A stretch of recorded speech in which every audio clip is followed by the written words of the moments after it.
Hello, I'm Gary Willock, and today we're going to be addressing the fact that on large homes, large projects, homes that you're going to keep for a long time, any home that may have a second-story addition that comes up out of the first-story roof, anything that attaches to the roof that's not just putting shingles on, you may need more than your typical and average roofing company can provide. For example, right up front on the selling end, does the salesperson know enough about what they're talking about?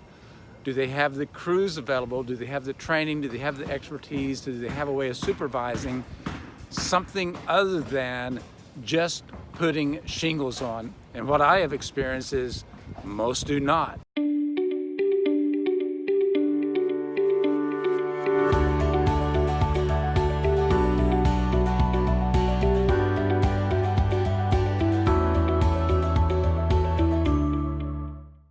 Now behind me is a wall. It's a radius wall. This is on a project that we've been working on during the rainy season. It's incredibly wet this year. It's very difficult to work during this kind of rain, but it gave us the opportunity to identify where leaks were coming in on this existing house, and I knew where some of the problems were, and I thought I knew where these problems were.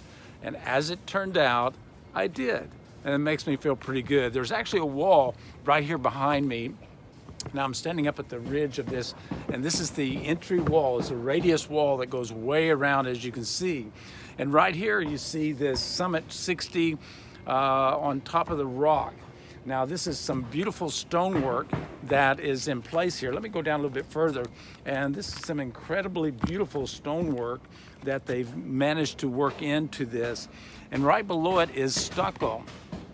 Now to me, this was not a good combination, and this was a red flag right up front. And sure enough, we found out that it's leaking right here, not at the roof level. And as you can see, we've got a nice valley here now. We've got underlayment placed properly. And that was a project that we actually had to do some correcting on because I wasn't here when they did this right around here. And then they just ran the underlayment like normal roofers run underlayment. And that kind of thing only works in very normal situations.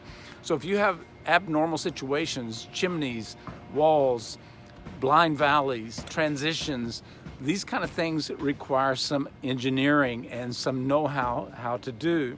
Now my big thing with this stucco wall, and I've seen it many, many times before, that's where my 40 years plus experience comes in, is a wall like this with masonry right here. This masonry becomes a little more porous over the 20 years that it's been out here. And water is getting behind the stucco at this joint and maybe even at the points of the grout that go up and over the stone. So we are addressing that. You cannot have a watertight roof without addressing the problems on the wall. And we take a lot of pride in the fact that we do that, take a lot of pride in the fact that we know how to stop roofs from leaking and keep them from leaking for a very, very long time. This is going to be a metal roof.